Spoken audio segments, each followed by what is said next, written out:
saat si otot-otot uterus ini berkontraksi, yang namanya adanya yang tadi tempat implantasi plasenta yang saya bilang gitu ya, yang akar itu tumbuh, saya selalu memberikan gambaran bahwa akar itu tumbuh masuk ke yang namanya dinding rahim gitu ya, atau di bagian otot-otot rahim. Nah, otot-otot uterus atau rahim ini akan berkontraksi ya, berharap yang namanya pembuluh darah ini bisa dijepit. Dalam artian mencegah pembuluh darah ini di anyaman uterus ini akan berusaha untuk menjepit, sehingga kalau dijepit dengan baik pendarahannya akan minimal banget gitu ya, bukan hilang, minimal gitu ya.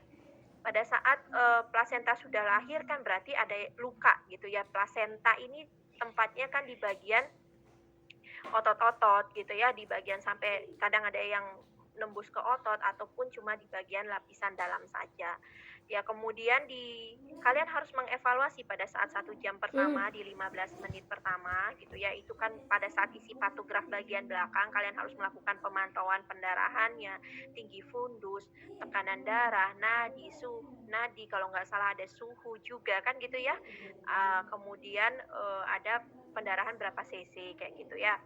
Nah, nanti kalian amati lagi 30 menit pada jam berikutnya, 1 jam berikutnya. Apa yang dievaluasi? Kalian sudah tahu kan apa saja, plasenta, selaput ketuban. Kita sudah belajar kemarin mana korion, amnion. Apabila kalian tidak melakukan yang namanya pemeriksaan kontraksi uterus, ya, itu antisipasi dalam hal apa? HPP, hemoragik postpartum, hemoragik postpartum, pendarahan postpartum.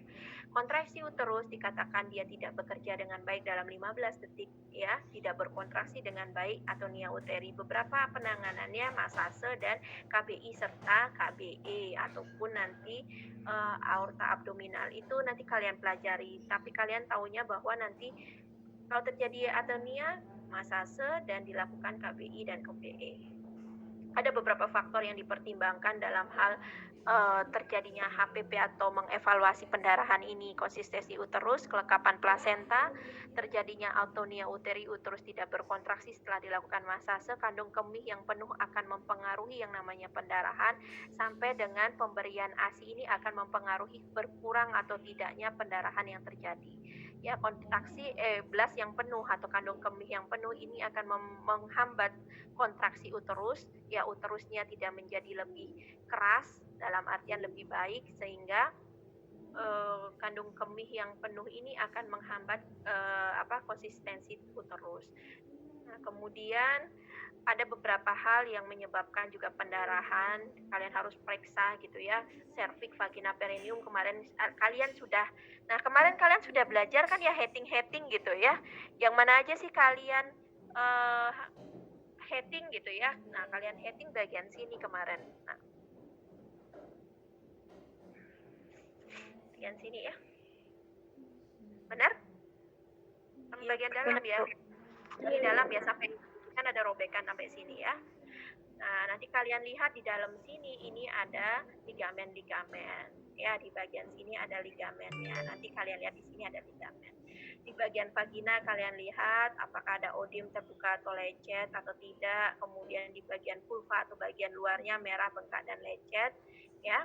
Di bagian perineum dan anus. Nah, ini ada yang namanya segitiga tadi. Ini vagina, ya. Ini bagian vaginanya. Kemudian ini ada rektum, berarti di bagian bawahnya, ya. Sama ini yang namanya perineum. Ya, jadi di bagian vagina, perineum dan bagian rektum. Ada beberapa korpus ya, atau ada beberapa ligamen yang muskulus, yang otot-otot yang bekerja di sini. Ya, kalau di bagian vagina nanti ada musculus bulbo ya, cavernosus. Ya, kalau di bagian menuju ke arah rektum ada muskulus di bagian dalamnya, bulbococcygeus yang bagian sini ya nak ya. Ini kemudian di vagina, di bulbo ya, bulbo cavernosus di bagian sini. Ya, jadi ada yang megang nak di bagian sininya. Ya, di bagian rektum ini tadi ya, dia ada sphincter ani juga dan musculus bulbo bagian dalamnya gitu ya. Di bagian perineum ada musculus transversus perenii ya, di bagian perineumnya di sini. Sorry, ini bukan perineum, ini sini ya. Oke, Ini yang akan kalian buat, maksudnya kalian kemarin heading gitu ya, bagian kulit ya, menutupi kulit, bagian kulit kalian heading kemarin. Kemudian juga ada bagian yang tadi saya bilang, Dek, ambil bagian otot, ambil dalam karena di sana ada musculus bulbo, ya transversus perennis dan coccygeus. Jadi kalian harus menutup itu. Kalau tidak, apa yang terjadi kan terbuka ya. Kalau terbuka nanti kadang ada yang misalnya grade 3 defikasinya pada saat mau BAB nanti bermasalah, BAB-nya keluar darah dari vagina kayak gitu ya. Jadi kalian harus kunci misalnya di lapisan kulit kalian terakhir, kalian harus kunci dengan baik ya. Bagian otot kalian heading otot harus mengambil musculus bulbo, musculus transversus dan sampai dengan pubococcygeus. Intinya seperti itu ya, Dek ya, sehingga nanti pada saat proses bersalin lagi gitu ya, si otot ini tidak rapuh lagi gitu ya. Nah, ada serviks, ada vagina dan perineum di pemeriksaannya. Nah, laserasi kemarin sudah belajar ya, semua sudah nyoba satu-satu, grade 1, 2 dan grade 3 sampai grade 4 ya, sampai apa namanya? Ini sampai dinding dinding rektum ya, ini terbelah, ini spinterani yang mau mendekati dari rektum. Kemudian ini derajat 1 ada otot sama bagian kulit saja. Kalau grade 1 hanya kulit saja. Kalian udah tahu kalau kulit kan tipis banget, nggak sampai ke dalam bagian ototnya. Nah, ini kalau penampakan ini grade 1 hanya dikit aja ya kulitnya nih. Segini aja. Kalau otot ini sampai kemarin kalian jahit ya, tebel banget sampai bagian dalam sini. Kalau grade 3 ya, dia sampai mau mendekati dari spinter aninya ya. Ini sudah sampai rektumnya kebelah semua nih.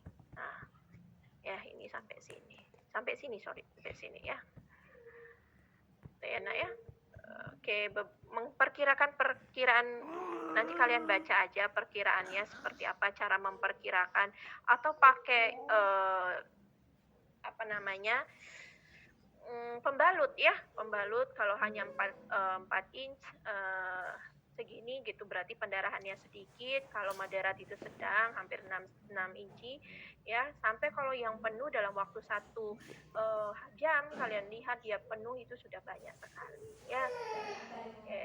Cara menjahit kalian kemarin sudah tahu ya, ruptur kenapa bisa terjadi ruptur, klasifikasinya. Nah, laserasi yang kemarin saya bilang lateral, medial, mediolateral, silahkan ya ini jenis robekannya gitu ya. Lateral dia lurus, kemudian medial itu miring, kalau mediolateral lurus dan miring gitu ya. Nah, ini beberapa jenis proses penyembuhan luka yang saya cerita kemarin hasil penelitian yang saya kaji gitu ya, bukan hasil penelitian ya, hasil studi literatur, beberapa literatur mungkin kalian lihat. Kemudian dari jenis penanganan jarum yang kemarin kita belajar, mana jarum otot, mana jarum kulit gitu, yang mana yang dengan berlubang, yang kemarin kalian berlubang, yang tanpa berlubang itu langsung nyambung, yang dengan yang namanya benang kayak gitu ya, Dek ya. Yang berlubang itu yang kemarin kalian masuk terus lepas itu ya, itu jarum berlubang. Ini catgut chromik kayak gini, Vicryl ini warna biru seperti jarum pancing kemarin. Ini jarumnya biasanya nyambung seperti ini, jarum tanpa lubang jadi nyambung yang chromik. Kemudian Vicryl itu biru juga ada yang nyambung gitu ya. Atau yang dilepas, kalau dilepas dia bentukannya seperti ini, roll kayak kemarin ya, itu seperti itu ya.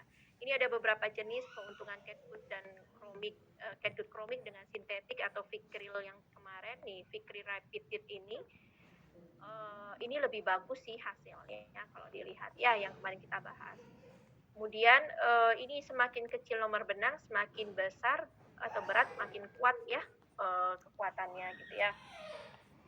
Makin kecil ukurannya itu makin bagus, intinya ya makin kuat gitu ya. Tapi kalau makin besar ukurannya itu dia makin halus. Kebalik ya nak ya gitu ya. Biasanya yang digunakan idealnya ukuran 2 atau ukuran 3. Oke, simpul. Kalian sudah tinggal dibaca aja ini apa yang kurang, nanti silahkan dibaca ya. Tolong saya kasih teknik jelujur, saya ajarin kalian teknik jelujur bukan putus-putus, karena dari segi hasil penelitian juga lebih bagus, tingkat penyerapannya, tingkat perbaikannya, dari nyerinya karena hanya simpul sekali 2 kali ya, di cincin sama di ujung gitu ya. Kalau yang pakai putus-putus setiap ini diikat-ikat kan nyeri gitu ya. Ini caranya. Kalau 4 apa yang dinilai silahkan dibaca. Oke, ini udah jam 9.28, Dek. Silahkan kalian join. Ada yang mau ditanyakan nggak? Saya sudah dipanggil ini.